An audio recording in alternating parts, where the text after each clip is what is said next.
पश्चिम बंगाल में आज 8वें और आखिरी चरण का मतदान। 4 जिलों की 35 विधानसभा सीटों पर मतदान जारी। बीजेपी नेता और स्टार अभिनेता मिथुन चक्रवर्ती ने काशीपुर बिलगाछिया में किया मतदान। वोटिंग के बाद दिखाया विक्ट्री साइन। जनता से बढ़ चढ़कर मतदान की अपील। कहूंगा कि इतना पीसफुल वोटिंग इससे पहले मैंने कभी की नहीं। It's very good. All security concern, I must congratulate them. Malda में मतदान का दिखा उत्साह। पोलिंग बूथ पर सुबह से लगी कतारें। मुर्शिदाबाद में भी सुबह सुबह पोलिंग बूथ पर पहुंचे मतदाता, लगी कतार। 1 मई से उपलब्ध होगी रूस की स्पुतनिक वी वैक्सीन। प्रधानमंत्री मोदी और रूस के राष्ट्रपति व्लादिमीर पुतिन के बीच हुई चर्चा। पीएम मोदी ने ट्वीट करके कहा, दोस्त पुतिन से बेहतरीन चर्चा हुई। कोरोना से लड़ाई में रूस की मदद का धन्यवाद। पीएम मोदी ने की रूसी वैक्सीन की तारीफ। कहा, स्पुतनिक वी वैक्सीन कोरोना से लड़ाई में मानवता के लिए मददगार। पीएम मोदी का ट्वीट। दोनों देशों में द्विपक्षीय संबंधों पर हुई चर्चा।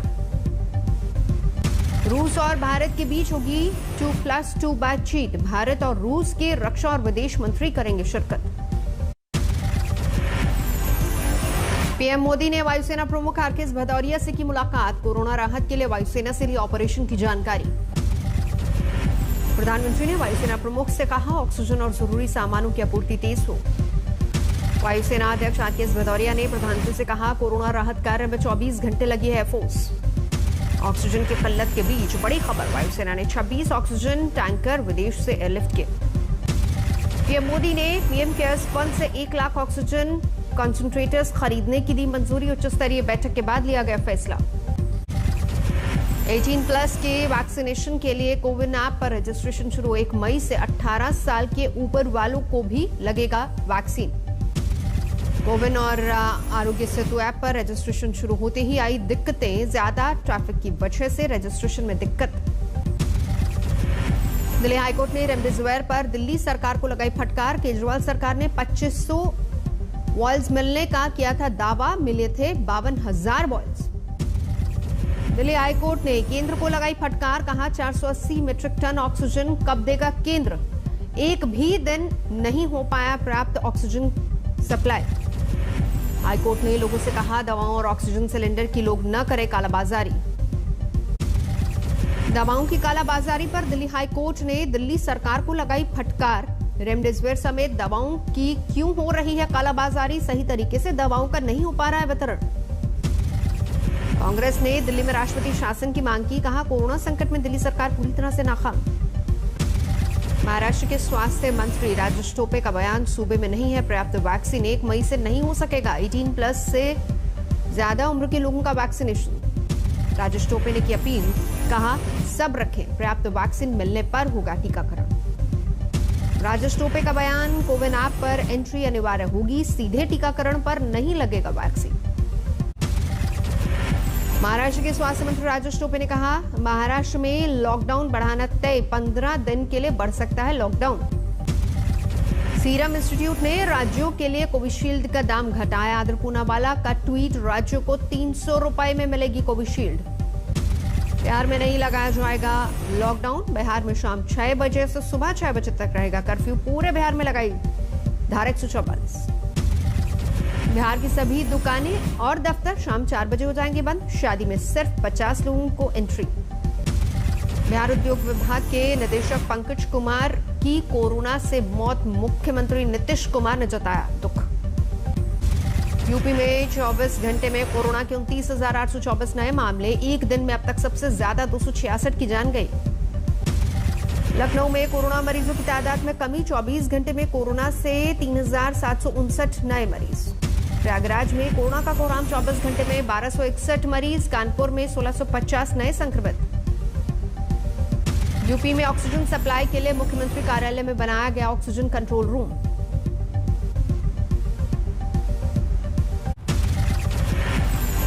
बरेली के नवाबगंज से बीजेपी विधायक केसर सिंह गंगवार की कोरोना से मौत। मुख्यमंत्री योगी आदित्यनाथ ने जताया दुख। टीएमसी उम्मीदवार काजल सिन्हा की कोरोना से मौत। परिजनों ने चुनाव आयोग के अफसरों के खिलाफ गैर इरादतन हत्या का दर्ज करवाया मामला। जम्मू कश्मीर के 11 जिलों में गुरुवार से लगेगा कर्फ्यू। शाम 7 बजे से सोमवार सुबह तक कर्फ्यू जारी। कोरोना को लेकर चंडीगढ़ प्रशासन का फैसला 29 अप्रैल से नाइट कर्फ्यू का समय बढ़ाकर शाम 6 बजे से सुबह 5 बजे तक किया गया। लुधियाना में अभिनेता जिमी शेरगिल, निर्देशक ईश्वर निवास और 35 के खिलाफ केस दर्ज। शूटिंग के दौरान कोरोना के नियमों को तोड़ने का आरोप। देश में दिनों दिन बढ़ता ही जा रहा है कोरोना का कहर। पिछले 24 घंटे में कोरोना ने 3,293 लोगों की जान ली। 24 घंटे में कोरोना के मामलों में बेतहाशा बढ़ोतरी। 3,60,960 नए कोरोना पॉजिटिव सामने आए। देश में अब तक कोरोना महामारी से 2,01,187 लोगों की जा चुकी है जान। पिछले 24 घंटे में कोरोना से देश में 2,61,162 लोगों ने जीती जंग। बीमारी के बाद हुए स्वस्थ, लेकिन पीड़ितों की तुलना में यह आंकड़ा काफी कम। देश में अब तक 14,78,27,367 लोगों को लग चुका है कोरोना का टीका। गाजीपुर और सराय काले खां से सामने आई दिल दहला देने वाली तस्वीरें। एक साथ किया जा रहा था 2500 चिताओं का अंतिम संस्कार। दिल्ली में कम पड़ रही है शव जलाने की जगह नई चिताओं के लिए बड़े पैमाने पर तैयार किया जा रहा है आधार। दिल्ली में शमशान घाट में लगी एम्बुलेंस की कतार। शव लेकर शमशान पहुंच रही एम्बुलेंस का नहीं टूट रहा तांता। भीषण गर्मी के बीच शमशान में पीपीई किट में एम्बुलेंस कर्मियों को करना पड़ रहा है घंटों इंतजार। 5-5 घंटे बाद शवों के अंतिम संस्कार की मिल पा रही है जगह। नई बन रही है चिताएं, क्योंकि अंदर जलाने के लिए जगह नहीं है, तो इसलिए नई यहाँ पर बन रही है और कुछ वहाँ पर बनाई जा रही है। कोरोना के भीषण संकट से जूझती दिल्ली में उपराज्यपाल को सरकार का दर्जा। केंद्र सरकार ने जारी की अधिसूचना। केंद्र सरकार ने जेएनसीटी एक्ट में संशोधन के आधार पर जारी की अधिसूचना। उपराज्यपाल को सरकार का दर्जा मिलने पर बढ़ सकता है सियासी टकराव। गुरुग्राम के पुष्पांजलि अस्पताल में ऑक्सीजन का संकट। मरीजों को डिस्चार्ज करने पर धरने पर बैठे परिजन। कोरोना संकट के बीच मुंबई के बीकेसी जंबो सेंटर पर वैक्सीन की कमी, निराश लौटे वरिष्ठ नागरिक। कोरोना संकट पर शंकर सिंह वाघेला ने ट्वीट किया, अब की बार वोट नहीं, माफी मांगो सरकार। महाराष्ट्र में फिर अस्पताल में आग लगने से हुआ बड़ा हादसा। ठाणे के मुंब्रा में अस्पताल में आग लगने से 4 की मौत। मुंब्रा के प्राइम क्रिटिकल अस्पताल में आग लगने की वजह से दूसरे अस्पताल में शिफ्ट किए गए मरीज। इसी दौरान 4 मरीजों की गई जान।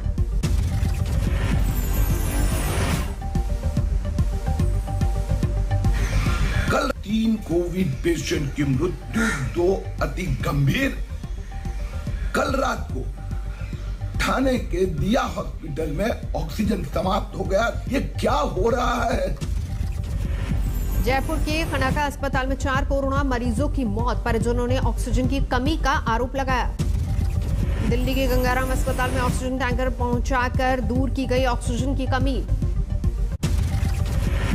प्रियंका गांधी ने कोरोना संकट पर लिखा फेसबुक पोस्ट। लिखा, देश में सांसों के लिए चल रही है जंग, हम होंगे कामयाब। प्रियंका गांधी ने लखनऊ के मेदांता अस्पताल में भेजा ऑक्सीजन टैंकर। कहा, इस सरकार ने देश की उम्मीदों को तोड़ दिया है। यवतमाल में अस्पताल में कोरोना पीड़ित महिला की मौत पर बरपा हंगामा। परिजनों ने अस्पताल में की तोड़फोड़। वाराणसी में रेमडेसिविर इंजेक्शन की कालाबाजारी, बीकेयू का छात्र गिरफ्तार।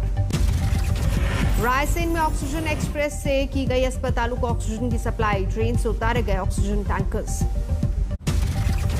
गाजियाबाद के जिला अस्पताल में लैब टेक्नीशियन से मारपीट। लैब टेक्नीशियन ने दी धमकी। आरोपियों पर कार्रवाई नहीं होने पर रोक दी जाएगी कोरोना जांच। ऑक्सीजन की कमी से जूझते देश के लिए बोकारो ऑक्सीजन प्लांट के कर्मचारी बन रहे मददगार। प्लांट में 24 घंटे हो रहा वैक्सीनेशन ऑक्सीजन का उत्पादन। दिल्ली पुलिस ने ऑक्सीजन सिलेंडर की कालाबाजारी करने वाले 2 आरोपियों को किया गिरफ्तार। पंजाबी बाग इलाके से हुई गिरफ्तारी। राजस्थान की बूंदी में वक्त पर नहीं मिल पा रहा है बीमारों को इलाज। अस्पताल में डॉक्टरों के मौजूद नहीं रहने का आरोप। बेंगलुरु में 14 दिन की कोरोना पाबंदियों की वजह से यात्री परेशान। बस स्टैंड के बाहर दिन रात बिताने को मजबूर सैकड़ों लोग।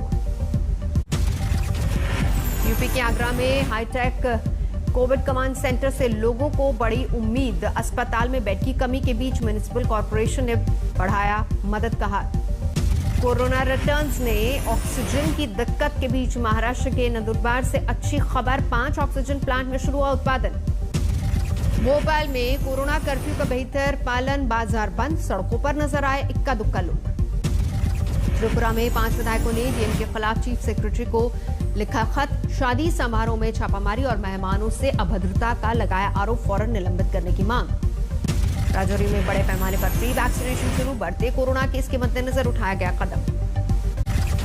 पटना के नालंदा मेडिकल कॉलेज परिसर में मरीज की मौत पर बरपा हंगामा, हुई तोड़फोड़। मरीज के परिजनों ने अस्पताल में लापरवाही का आरोप लगाया, कहा अस्पताल में कई दिनों तक पड़े रहते हैं शव। यूपी के महोबा में कोविड अस्पताल में तैनात डॉक्टर और नर्स पर दबंगों ने किया हमला, हुए फरार। यूपी के जौनपुर में साइकिल से पत्नी का शव ले जाने को मजबूर हुआ पति, नहीं मिली मदद। हुगली में कोरोना पीड़ित की अस्पताल में मौत, परिजनों ने किया हंगामा। जौनपुर में अस्पताल में उमड़े मतगणना अभिकर्ता, टेस्ट कराने के लिए पहुंचे लोगों ने तोड़े कोरोना के सारे नियम। यूपी के मुजफ्फरनगर में ऑक्सीजन की भारी किल्लत, कतारों में दिखे बेबस लोग। मेरठ में दिखी भाईचारे की मिसाल, कोविड पॉजिटिव महिला की मौत के बाद मुसलमानों ने अर्थी को दिया कंधा। मध्य प्रदेश के धार में इंजीनियर की अनोखी पहल, मदद के लिए बाइक को बना दी एम्बुलेंस। जयपुर में फर्जी कोरोना रिपोर्ट बनाने वाले 2 शख्स गिरफ्तार, सैंपल कलेक्शन का काम करते थे कर्मचारी। खरगोन में गांव वालों ने खुद से शुरू किया जान बचाने का काम, चंदा इकट्ठा करके जुटाई ऑक्सीजन और बायोकेमिस्ट एनालाइजर मशीन। अंबाला में एक छोटे व्यवसायी ने कायम की इंसानियत की मिसाल, स्वास्थ्य विभाग को प्रतिदिन 700 सिलेंडर ऑक्सीजन देने की पेशकश। झारखंड के बोकारो से अपने दोस्त के लिए ऑक्सीजन सिलेंडर लेकर गाजियाबाद पहुंचा दोस्त, बीमार दोस्त को गाजियाबाद में थी ऑक्सीजन की जरूरत। लखनऊ में लोगों की मदद के लिए बनाया गया ऑक्सीजन बैंक, जरूरतमंदों को मुफ्त दिया जाता सिलेंडर। जालंधर में ऑक्सीजन की कालाबाजारी करते एक शख्स को गिरफ्तार किया गया, एक ऑक्सीजन सिलेंडर 18,600 का बेच रहा था आरोपी। हिमाचल के 4 जिलों में लगा नाइट कर्फ्यू, ऊना में पुलिस ने निकाला फ्लैग मार्च, ड्रोन से रखी जा रही नजर। बाड़मेर में कमलेश प्रजापति एनकाउंटर केस में सियासत तेज, केंद्रीय मंत्री कैलाश चौधरी ने सीबीआई जांच की मांग की। यूपी के हाथरस में शराब पीने से 5 लोगों की मौत, 6 लोगों की हालत गंभीर। यूपी के मिर्जापुर में दर्दनाक हादसा, सोते वक्त ढहा मकान, एक ही परिवार के 5 लोगों की मलबे में दबकर मौत। पंजाब के जालंधर में महज 300 रुपए के लिए भाई ने भाई का किया कत्ल, साथ में शराब पीते वक्त 300 रुपए को लेकर हुआ विवाद। दिल्ली के अलीपुर थाने में अब लगाई गई स्टीम मशीन, थाने में 8 लोग कोरोना संक्रमित। मुंबई में नेस्को वैक्सीनेशन सेंटर में भी वैक्सीन खत्म, वैक्सीन लगवाने पहुंचे लोग हुए निराश। बेगूसराय में 18 घंटे पड़ा रहा कोरोना पीड़ित महिला का शव, जिला प्रशासन ने नहीं ली सुध, बाद में बिना पीपी किट के परिजनों ने किया अंतिम संस्कार। गया में सैनिटाइजिंग करने पहुंची टीम का फूल बरसाकर हुआ स्वागत, नगर निगम गया के हर गली कूचे को सैनिटाइज करने के काम में लगा। भावनगर में 102 साल की बुजुर्ग महिला ने कोरोना को दी मात, 12 दिन में स्वस्थ होकर अस्पताल से डिस्चार्ज।